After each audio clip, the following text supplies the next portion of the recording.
श्री गणेशाय नमः। श्रीमन्नारायण चरणौ शरणं प्रपद्ये। श्रीमते नारायणाय नमः।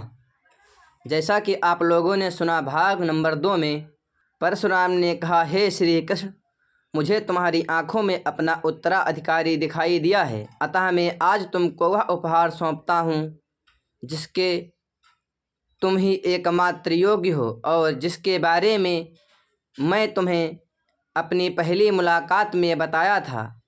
अब वह समय आ गया है कि मैं तुम्हें वह सौंप दूँ। आगे को चलते हैं। तब परशुराम ने धीरे धीरे अपनी आंखें बंद कर ली और कुछ मंत्र बुदबुदाने लगे, ऐसे मंत्र जो पहले श्री कृष्ण ने भी नहीं सुने थे। तभी तेज प्रकाश उत्पन्न हुआ और संपूर्ण आश्रम से भर गया। दाऊ श्री कृष्ण आज सभी की आंखें चौंधिया गईं। जब प्रकाश मध्यम हुआ तब उन्होंने देखा कि परशुराम की दाहिनी तर्जनी पर 12 आरों वाला ब्रजनाथ गरगर घूमने वाला सुदर्शन चक्र घूम रहा है।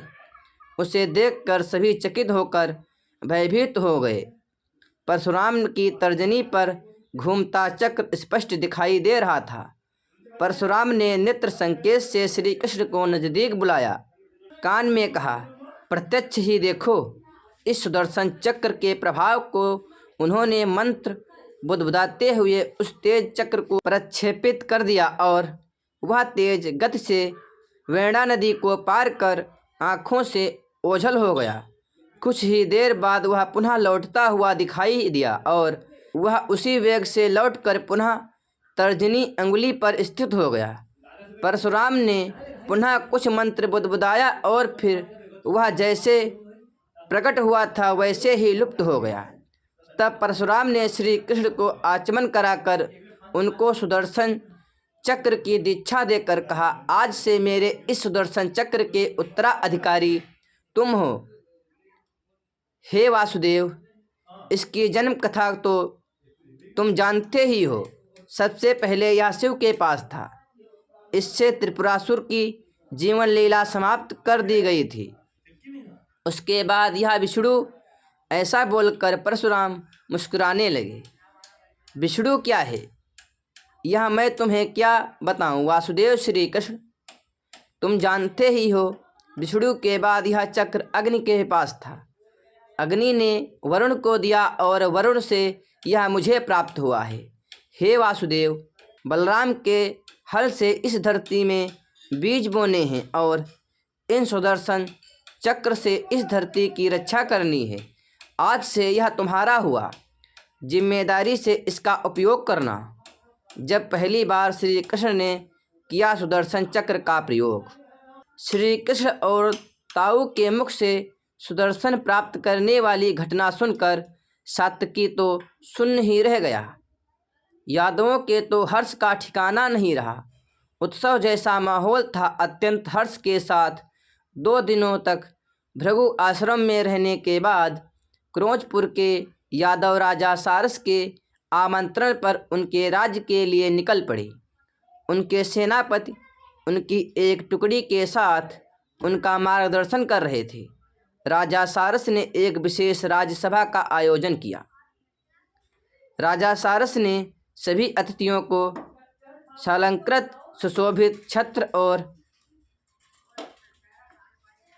अश्वों सहित राजरक्ष उपहार में दिए थे। कृष्ण को अपने अश्वदारुक, शैव्य, सुग्रीव, मेघपुष्प और बलाहक अश्वों की याद आ गई। रथों को देखकर उनको अपने गरुड़ध्वज रथ की याद भी आ गई। वहाँ पर अब श्री कृष्ण को लगने लगा कि उनको मथुरा लौटना चाहिए। अब किसी भी प्रकार का भय नहीं रहा, क्योंकि अब सुदर्शन चक्र जो है, मुझे मथुरा लौटकर अपने बंधु बांधवों आदि की रक्षा करनी है। श्री कृष्ण ने वहाँ से विदा होने से पहले राजा सारस से सहायता करने का वचन लिया। वहाँ से वे ताम्रवर्णी नदी पार कर घटप्रदा के तट पर आ गए। वहाँ एक सैन्य शिविर से सात्यकी के साथ मथुरा जाने की योजना बनाने लगे।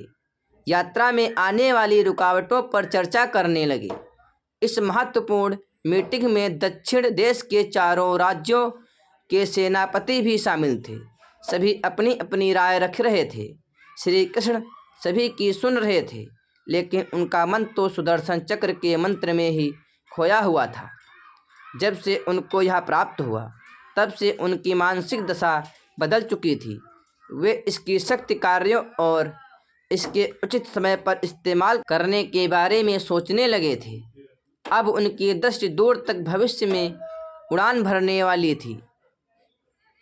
शक्ति का यह आभास देह, मन और काल से भी परे था। वे अब साधारण मानव नहीं थे। यह कहानी आप लोगों को कैसी लगी, कमेंट के माध्यम से हमें ज़रूर बताएं। और यदि चैनल पर नए हैं तो चैनल को सब्सक्राइब जरूर करें। इसी प्रकार की और भी आगे की कहानी सुनने के लिए प्रेम से बोलो मुरली मनोहर श्याम की जय हो, राधा कृष्ण भगवान की जय हो, परशुराम भगवान की जय हो, श्री हरि विष्णु भगवान की जय हो।